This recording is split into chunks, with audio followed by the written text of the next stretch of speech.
नमस्कार। वाराणसी के पास गंगा नदी हम सब जानते हैं, भारत की जीवन रेखा है, पाप धोने वाली मानी जाती है। जी हाँ, बिल्कुल। लेकिन वहीं घाटों से कुछ किलोमीटर नीचे जाएं तो एक अजीब सी जगह है। हाँ, जहां कहते हैं कि नदी में बहाए गए शव वो बहुत गायब हो जाते हैं बिना किसी निशान के। सही कह रहे हैं। स्थानीय लोग तो इसे गंगा का गायब होने वाला अभिशाप स्थल जैसा कुछ कहते हैं। अभिशाप स्थल। आज हम इसी पहेली की तह तक जाने की कोशिश करेंगे। हमने इसके लिए गंगा का अदृश्य अभिशाप, वाराणसी का रहस्य, स्रोत से जानकारी जुटाई है। बिल्कुल। देखिए, वाराणसी और मृत्यु का नाता तो बहुत गहरा है, सदियों पुराना। हाँ, मोक्ष की नगरी। वही मान्यता यही है कि यहाँ मृत्यु हो या दाह संस्कार तो आत्मा को मोक्ष मिलता है। मणिकर्णिका घाट है, हरिश्चंद्र घाट है, वहां रोज न जाने कितने दाह संस्कार होते हैं। पर कई गरीब परिवार होते हैं, वो खर्च नहीं उठा पाते, तो वो क्या करते हैं, शवों को सीधे गंगा जी में ही प्रवाहित कर देते हैं। अच्छा, और फिर शुरू होता है वो रहस्य। घाटों से करीब आपने कहा 3-5 किलोमीटर नीचे। हाँ, लगभग उतना ही। उस खास हिस्से में कुछ अजीब होता है।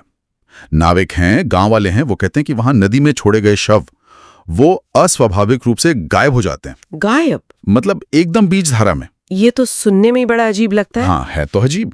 और जो स्थानीय नाविक हैं, मछुआरे हैं, उनके अनुभव तो चौंकाने वाले हैं। क्या बताते हैं वो लोग? वो बताते हैं कि कई बार देखा है शवों को उस तरफ बहते हुए, लेकिन फिर अचानक से या तो वो डूब जाते हैं या मतलब समझ लीजिए कि जैसे हवा हो गए, नजर ही नहीं आते हैं। हवा हो गए? हाँ। और कई मछुआरे जो दशकों से वहां मछली पकड़ रहे हैं, वो कहते हैं कि उस खास इलाके में आज तक उनके जाल में कभी कोई शव नहीं फंसा। कमाल है। और जाहिर है, जहां ऐसा रहस्य हो वहां फिर कहानियां तो बनेंगी ही। कोई श्राप वगैरह की बात भी है क्या? बिल्कुल। एक बहुत पुरानी कहानी जुड़ी है इससे, ऋषि कपिल के बारे में। अच्छा। हाँ, कहते हैं कि वो वहीं गंगा किनारे तपस्या कर रहे थे और तभी एक राजा का अंतिम संस्कार दल वहां से गुजरा। शोर शराबा हुआ तो उनकी तपस्या भंग हो गई। तो ऋषि क्रोधित हो गए और उन्होंने श्राप दे दिया कि इस जगह से गुजरने वाली किसी आत्मा को शांति नहीं मिलेगी और यहाँ जो भी शव पहुंचेगा वो हमेशा के लिए नदी की गहराई में समा जाएगा। बाप रे, ये कहानी तो रोंगटे खड़े कर देती है। तो क्या आज भी लोग मानते हैं इस श्राप को या बस पुरानी कथा है? देखिए, मान्यता तो है, पीढ़ियों से चली आ रही है और इसने इस रहस्य को और गहरा कर दिया है। आज भी कुछ पुजारी हैं, स्थानीय लोग हैं, वो दावा करते हैं कि उन्होंने खुद शवों को उस तरफ जाते और फिर गायब होते देखा है। सच में? हाँ, और कुछ तीर्थयात्रियों ने तो यहां तक कहा है कि उन्होंने तैरते शवों को अचानक किसी अनदेखे भंवर में नीचे खींचते हुए देखा है। भंवर, व्हर्लपूल। अच्छा, तो क्या कोई वैज्ञानिक कारण भी ढूंढा गया है इसका? मतलब साइंस कुछ कहता है इस बारे में? हाँ, वैज्ञानिक पहलू भी देखा गया है। एक संभावना तो यही है कि पानी के नीचे शायद कोई चट्टानें हों या नदी का तल ऐसा हो कि वहां शक्तिशाली भंवर बनते हों, व्हर्लपूल। और ये इतने ताकतवर हो सकते हैं कि भारी चीजों को भी तेजी से नीचे खींच लें। और मैंने सुना है कि वाराणसी के पास गंगा की जो हाइड्रोलॉजी है, मतलब पानी का बहाव, गहराई, वो भी थोड़ी अलग है। बिल्कुल सही।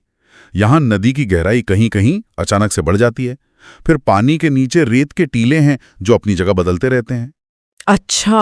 और सबसे जरूरी, यहाँ काफी तेज अंडर करंट्स मतलब अंतर्धाराएं पाई जाती हैं, पानी की सतह के नीचे बहने वाली अदृश्य धाराएं। तो ये धाराएं शवों को नीचे खींच सकती हैं? हाँ, बिल्कुल, ये उन्हें नीचे की ओर खींच सकती हैं। अच्छा, तो मतलब सतह पर जो दिख रहा है वो सब कुछ नहीं है, नीचे भी खेल चल रहा है। सही कहा। और देखिए, नेशनल इंस्टीट्यूट ऑफ हाइड्रोलॉजी ने भी स्टडीज की हैं इस एरिया में। ओके। और भी पुष्टि की है कि यहाँ तेज अंतर्धाराएं हैं।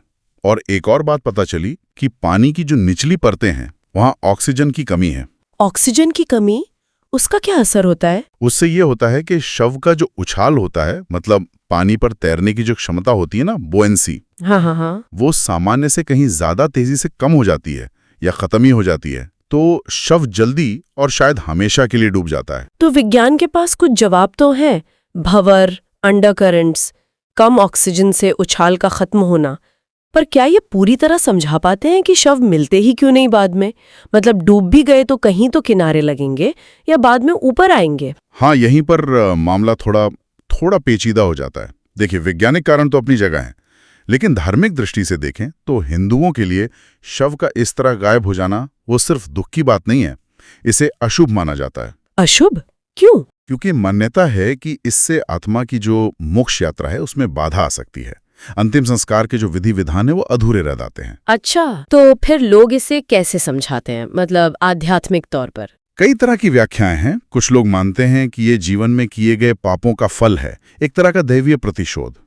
वहीं कुछ लोगों की गहरी आस्था है कि स्वयं गंगा माँ ही किन्हीं खास कारणों से जो हमारी समझ से बाहर हैं, कुछ आत्माओं को अपनी शरण में ले लेती हैं, अपनी गहराई में। ये तो आस्था और विज्ञान की अजीब सी कश्मकश लगती है।